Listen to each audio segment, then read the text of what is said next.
Lent நாட்களிலும் முதல் நூற்றாண்டு கிறிஸ்தவர்கள் ஜெபத்தின் மூலம் நாம் கற்றுக்கொள்ளக்கூடிய பாடங்கள் என்கின்ற தலைப்பில் கர்த்தருடைய வார்த்தைகளை கேட்டு வருகிறோம். அப்போஸ்தலர் 12ஆம் அதிகாரம் 5வது வசனத்தை நான் வாசிக்கிறேன்.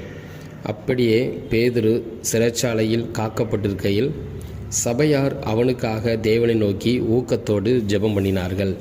இந்த 12ஆம் அதிகாரத்தில் உள்ள சம்பவம் நமக்கு தெரிந்த சம்பவம்.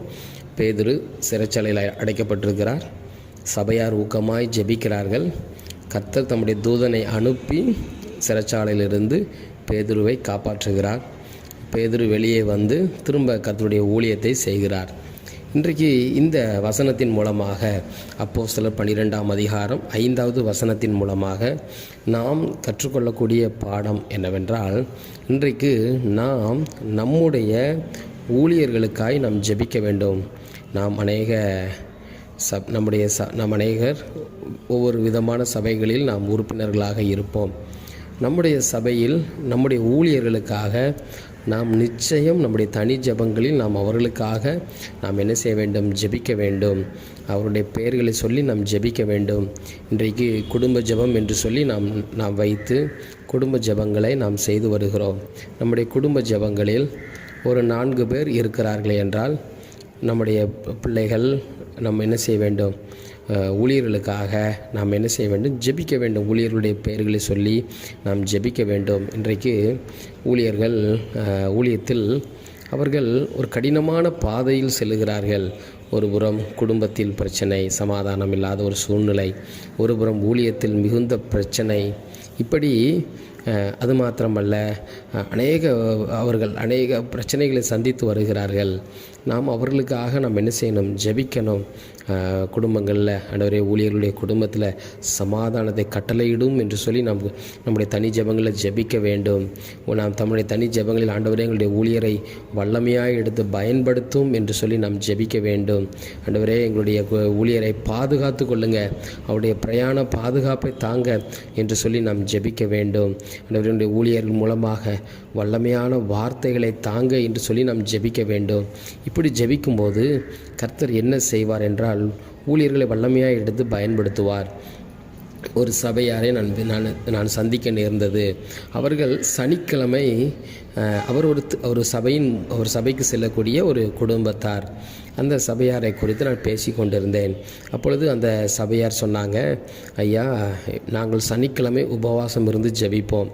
அந்த குடும்பம் கஷ்டப்பட்ட குடும்பம். அவர்கள் மேஸ்திரி வேலை செய்கிறாங்க. அது மாத்திரமல்ல, ஒரு சம்பளம் தான். காலையிலிருந்து மாலை வரை உழைக்க வேண்டும். அப்படி உழைத்து விட்டு வீட்டுக்கு வந்து நான் என்ன செய்வோம்? நாங்கள் குடும்பமாக அமர்ந்து சனிக்கிழமை நாங்கள் உபவாசம் இருந்து ஜெபிப்போம். ஞாயிற்றுக்கிழமை ஆராதனைக்கு ஆயத்தப்படும்படியாய் நாங்கள் சனிக்கிழமை ஆயத்தத்தோடு நாங்கள் ஜெபிப்போம். அந்த சனிக்கிழமை எங்களுடைய ஜெபங்களில் நாளை ஆராதனை மிகவும் வல்லமையாக இருக்க வேண்டும் என்று சொல்லி நாங்கள் ஜெபிப்போம். அது மாத்திரமல்ல, நாளை ஆராதனை மிகவும் எங்களுக்கு பிரயோஜனமாக இருக்க வேண்டும் என்று சொல்லி ஜெபிப்போம். நாளை ஆராதனை ஊழியர்களை வல்லமையாக எடுத்து பயன்படுத்துங்க என்று சொல்லி நாங்கள் ஜெபிப்போம். இவ்வாறு சனிக்கிழமை தோறும் நாங்கள் குடும்பமாய் அமர்ந்து உபவாசித்து நாங்கள் ஜெபித்து, சனிக்கிழமையும் எங்களுக்கு உபவாச நாள், ஞாயிற்றுக்கிழமை காலையும் எங்களுக்கு உபவாச நாள் என்று சொல்லி அவர்கள் சொன்னார்கள். இப்படி ஜெபிக்கிறவர்கள் எழும்பும்போது மாத்திரம் சபை வல்லமையாய் எழுந்து பிரகாசிக்கும். சபையில் ஊழியங்கள் மிகவும் வல்லமையாய் நடைபெறும். இதை நாம் ஒருபோதும் மறந்துவிடக்கூடாது. ஜெபம் இல்லாமல் நம்முடைய சபைகளில் நம்மளால் நடத்த முடியாது என்பதை கர்த்தருடைய பிள்ளைகள் நாம் அறிந்து கொள்ள வேண்டும். நாம் ஜெபித்தால்தான் இந்த சபை நடத்தப்பட முடியும் என்று சொல்லி நாம் விசுவாசிக்க வேண்டும். அதனால தான் அப்போஸ்தலனாகிய பவுல் சொல்லுகிறார், சபைகளுக்கு சொல்லும்போது ஒரு அழைப்பு கொடுக்கிறார். எனக்காக வேண்டிக் கொள்ளுங்கள். நான் கர்த்தருடைய பணியை நான் செய்து வருகிறேன். கடினமான ஒரு பணியை நான் செய்து வருகிறேன். எனவே எனக்காக ஜெபித்து கொள்ளுங்கள் என்று சொல்லி திருச்சபையின் பிள்ளைகளை அவர் வேண்டுகிறார். காரணம் என்ன? கர்த்தருடைய பிள்ளைகள் நாம் என்ன செய்ய வேண்டும்? நாம் ஜெபிக்க வேண்டும். இதை நாம் என்ன செய்ய வேண்டும்? தன்னுடைய தனி ஜெபங்களில் ஆராதனைக்காக மிகவும் ஜெபிக்க வேண்டும். ஊழியர்களுக்காக நாம் மிகவும் ஜெபிக்க வேண்டும். இப்படி நாம் ஜெபிக்கும்போது கர்த்தர் அங்கே கிரியை செய்ய ஆரம்பிப்பார். இந்த 12ஆம் அதிகாரம் 5வது வசனத்தில் நாம் வாசிக்கிறோம். அப்போஸ்தலனாகிய பேதுருவுக்காக முதல் நூற்றாண்டில் வாழ்ந்த சபையார் ஊக்கத்தோடு ஜெபித்தார்கள். எனவே இந்த லெந்து நாட்களிலும் அதிகாலை தோறும் கர்த்தருடைய வார்த்தைகளை நாம் கேட்டு வருகிறோம். இன்றைக்கு இந்த கடைசி நூற்றாண்டில் வாழ்ந்து கொண்டிருக்கிறோம். இன்றைக்கு வாழ்ந்து கொண்டிருக்கிற இந்த நூற்றாண்டு மக்களாகிய நாம் என்ன செய்வோம்?